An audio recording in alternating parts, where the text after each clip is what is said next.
Hi, പുതിയൊരു reaction വീഡിയോയിലേക്ക് സ്വാഗതം. ഇന്ന് നമ്മൾ റിയാക്ട് ചെയ്യാൻ പോകുന്നത് ഹേ സിനാമികയിലെ പുതിയൊരു സോങ് വന്നിട്ടുണ്ട്. അപ്പൊ എന്തായാലും നമ്മള് ഹേ സിനാമികയിലെ പാട്ടുകളും അല്ലെങ്കിൽ അതെല്ലാം നമ്മള് റിയാക്ട് ചെയ്ത് മാസായിട്ട് വെച്ചിരിക്കാണ്. അതെ, ഇപ്രാവശ്യത്തെ ഒരു പ്രത്യേകതയുണ്ട്. ഇപ്രാവശ്യം ലിറിക്കൽ അല്ല, വീഡിയോ തന്നെയാണ്. വീഡിയോ കഴിഞ്ഞ പ്രാവശ്യമൊക്കെ വന്നത് ലിറിക്കലായിരുന്നു. അപ്പൊ നമ്മളെല്ലാരും എക്സ്പെക്ട് ചെയ്തു ഒരു വീഡിയോ ഇറങ്ങിയിരുന്നെങ്കിൽ എന്ന് നമ്മളെല്ലാരും ആഗ്രഹിച്ചിട്ടുള്ളതാണ്. ആഗ്രഹം സബലീകരിച്ചുകൊണ്ടുള്ള ഒരു വീഡിയോ. അപ്പൊ ഇതിന്റെ ഒരു മാസ് വീഡിയോ വന്നിട്ടുണ്ട്. എന്തായാലും കണ്ടു കഴിഞ്ഞതിന് ശേഷം ബാക്കി പറയാം.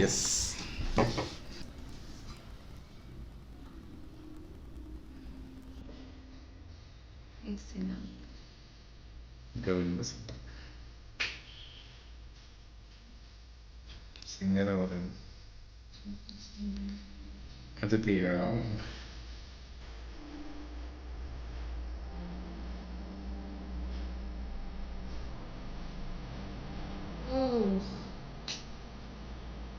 Slow motion visual mass.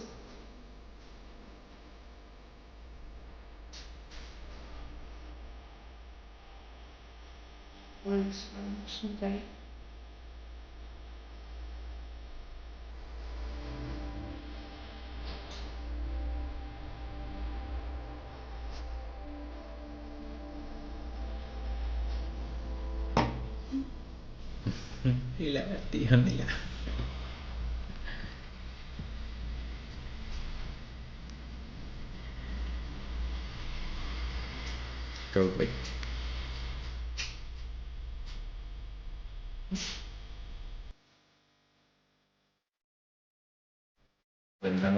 അറിയിക്കുന്നുണ്ടല്ലോ എല്ലാവരും നന്നായിട്ട്.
ഡാൻസ്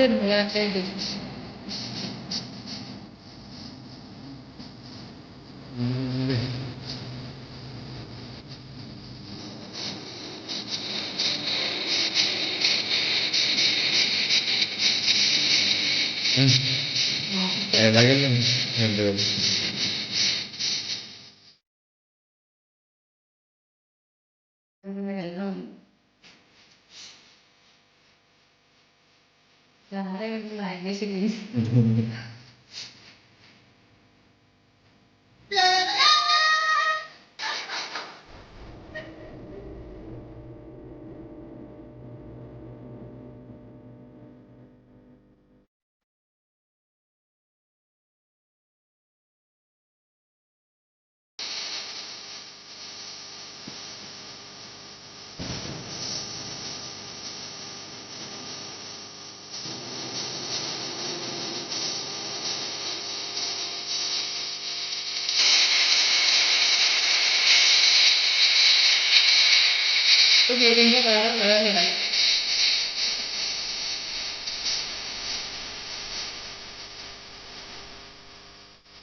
ചെന്താലേ പാട്ട് വേറെ ലെവല്. നമ്മൾ ആദ്യമേ പറയേണ്ട ഒരു കാര്യം എന്ന് വെച്ചാൽ ഇത് സ്റ്റാർട്ട് ചെയ്ത് അല്ലെങ്കിൽ ഫസ്റ്റ് ഇംപ്രഷൻ എന്ന് പറയുന്നത് തന്നെ ആ ഒരു സ്ലോ മോഷനിൽ നിന്ന് അങ്ങോട്ട് തുടങ്ങിക്കൊണ്ട് വിഷ്വൽ ബ്യൂട്ടി വല്ലാണ്ട് ആസ്മരികമായിട്ടുള്ള ഒരു വിഷ്വൽ ബ്യൂട്ടി അങ്ങോട്ട് തന്നു നമുക്ക് അല്ലേ.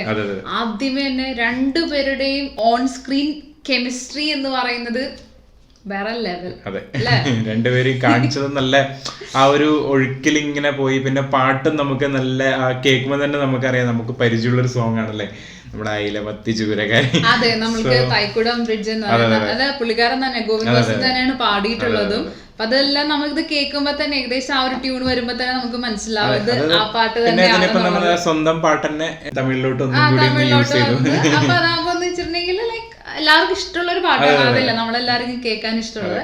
അപ്പൊ എല്ലാരും കേൾക്കട്ടെ. പിന്നെ ഇതിന്റെ എന്താ പറയാ ബാക്കിയുള്ള കാര്യങ്ങൾ മെയിൻ ആയിട്ട് ഇതിന്റെ എനർജി, അതായത് ആ ഒരു ഡാൻസിലുള്ള എനർജി ദുൽഖറിന്റെ ആയാലും അതുപോലെ തന്നെ നമ്മുടെ അതിഥി റാവിന്റെ ആയാലും രണ്ടുപേരും അല്ലെ എന്താ ഒരു എനർജി അല്ലേ പാട്ട്. അത് പ്രത്യേകിച്ച് ബൃന്ദ മാസ്റ്റർ ആയതുകൊണ്ട് കൊറിയോഗ്രാഫി ചെയ്തുകൊണ്ടിട്ടും ആ ഒരു ഡാൻസ് പ്രത്യേകിച്ച് ആ ഒരു റാപ്പ് പോലെ വരുന്ന സ്ഥലത്താണ് ഇവര് ഡാൻസ് വരുന്നത്. അപ്പൊ അത് വേറെ ലെവൽ. പിന്നെ ഇതിനകത്ത് ഒരു കാര്യം ശ്രദ്ധിച്ചിട്ടുണ്ടായിരുന്നു, കുറച്ചൊരു മലയാളി ടച്ച് ഇതിനകത്ത് കൊണ്ടുവന്നിട്ടുണ്ട്. ആൻഡ് എനിക്ക് തോന്നുന്നു ഇതിനകത്ത് ആരാണോ മലയാളി എന്ന് എനിക്കറിയില്ല, ദുൽഖർ ആണോ ഇനി അതിഥി റാവു ആണോ അറിയില്ല. പ്രത്യേകിച്ച് ആ ട്രെയിൻ കണ്ടായിരുന്നു, അതിനകത്ത് എഴുതിയിരിക്കുന്നത് കൊച്ചിന്നാണ് മെൻഷൻ ചെയ്തിട്ടുണ്ടായിരുന്നത്. കൊച്ചിൻ ചെന്നൈയായിരുന്നു. പിന്നെ പാട്ടിനകത്തുണ്ട് മലയാളം എന്ന് മലയാളിക്കരയെന്ന് പറഞ്ഞാൽ തുടങ്ങണത്. അപ്പൊ എനിക്ക് തോന്നുന്നു ഇതിനകത്ത് അതിഥി റാവു ആണോ മലയാളി എന്നുള്ള ചെറിയൊരു ഡൗട്ട് ഉണ്ട്. പക്ഷെ നമ്മള് കഴിഞ്ഞ സോങ് എന്താ നമ്മള് കണ്ടത് ദുൽഖറും എന്താ പറയാ കാജൽ അഗർവാൾ ആയിരുന്നു കണ്ടിട്ടുണ്ടായിരുന്നത്. ഇതിനകത്ത് വന്നപ്പോ ചിലപ്പോ എനിക്ക് തോന്നുന്നു രണ്ട് സ്റ്റോറി ഒക്കെ ആയിരിക്കാം. ചിലപ്പോ നമ്മള് പറയില്ലേ ലൈഫിൽ ഇങ്ങനെ ഒന്ന് രണ്ട് അങ്ങനെ പോകില്ലേ, അപ്പൊ ആ ഒരു രീതിയിൽ ആ ഒരു സ്റ്റോറി ആണെന്നാണ് എനിക്കും തോന്നുന്നത് കാണുമ്പോ തന്നെ. കാരണം ഇതിനകത്ത് ഏകദേശം കല്യാണം കഴിക്കുന്ന പോലെ കാണിക്കുന്നുണ്ട് അല്ലെ, അതായത് ആ ഒരു എന്താ പറയാ ശരിക്കും ഒരു യങ് ലവ് സംഭവങ്ങളൊക്കെ വെച്ചിട്ട് അതിന്റെ ഒരു മിക്സ് ചെയ്തിട്ടുള്ള സംഭവങ്ങളാണ് കാണിച്ചിരിക്കുന്നത്. അപ്പൊ എന്താണ് ഏകദേശം നമുക്ക് മനസ്സിലാവുന്നില്ല. പിന്നെ കാജൽ അഗർവാളിന്റെ കൂടെ ഉണ്ടായിരുന്ന കുറച്ചൊരു ഇമോഷണൽ റൊമാൻറ്റിക്. അതാ ഞാൻ പറഞ്ഞത്, ചിലപ്പോഴും ഇതൊരു ഫസ്റ്റ് ലവ് ആയിരിക്കാം, ഈ അതിഥി റാവുവിന്റെ കൂടെയുള്ള ഫസ്റ്റ് ലവ് ആയിരിക്കാം. അതിനുശേഷം പിന്നീട് കാജലിന്റെ അടുത്ത് വരുന്നതായിരിക്കാം ശരിക്കും സെക്കൻഡ് ലവ്. അതിലായിരിക്കാം ശരിക്കും അത് റിയലിസ്റ്റിക് ആയിട്ട് പോകുന്നത്. സോ അങ്ങനെയൊക്കെ വരാറുണ്ടല്ലോ പൊതുവെ, ആ ഒരു രീതിയിലായിരിക്കാം. അവിടെ ആയിരിക്കും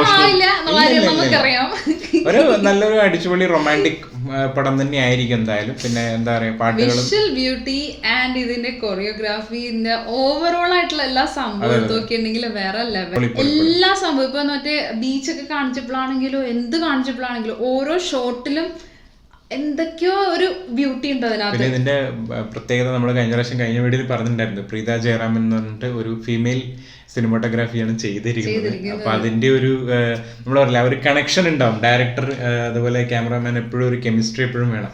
ആ കെമിസ്ട്രി വന്നോണ്ടായിരിക്കും വിഷ്വലിന് നല്ല ഭംഗി വന്നിട്ടുണ്ടാവുക. പിന്നെ എന്താ പറയാ അതിഥി റാവു എന്ന് പറയുന്നത് ഇപ്പൊ ദുൽഖറിന്റെ കൂടെ മാത്രമല്ല, നമ്മുടെ മമ്മൂക്കയുടെ കൂടെ അഭിനയിച്ചിട്ടുണ്ട്. പണ്ട് മമ്മൂക്കയുടെ കൂടെ അഭിനയിച്ചു, ഇപ്പൊ ദുൽഖറിന്റെ കൂടെ പിന്നെ ഹിന്ദിയിലൊക്കെ അഭിനയിച്ചിട്ടുണ്ട്. പുള്ളിയുടെ ഏകദേശം നമ്മളുടെ ഏതോ ഒരു ചാനലിൽ എന്തോ ഒരു കമ്പാരിസണിൽ പറഞ്ഞിട്ടുണ്ടായിരുന്നു അതിഥി റാവുനെ കണ്ടാൽ നമ്മുടെ ശോഭനയുടെ ചെറിയൊരു കട്ട് അല്ലേ. അപ്പൊ ഏകദേശം പണ്ടത്തെ നമ്മുടെ ശോഭന മമ്മൂക്ക കോമ്പിനേഷൻ, ഇപ്പൊ DQ അതിഥി റാവു കോമ്പിനേഷൻ. നമുക്കിപ്പൊ നോക്കാം എങ്ങനെ ആയിരിക്കും വരിക എന്നുള്ളതിനെ പറ്റിയിട്ട്. അപ്പൊ എന്തായാലും ഇതിലെ പുതിയ അപ്ഡേറ്റ്സ് വരികയാണെങ്കിൽ നമ്മളെന്തായാലും അറ്റ്ലീസ്റ്റ് നമുക്ക് എന്താണ് നമ്മൾ ആഗ്രഹിച്ചത് നമുക്ക് കിട്ടിയിട്ടുണ്ട് വീഡിയോയിലൂടെ അല്ലെ. സോ പുതിയൊരു വീഡിയോ വരുന്നവരേക്കും ബൈ.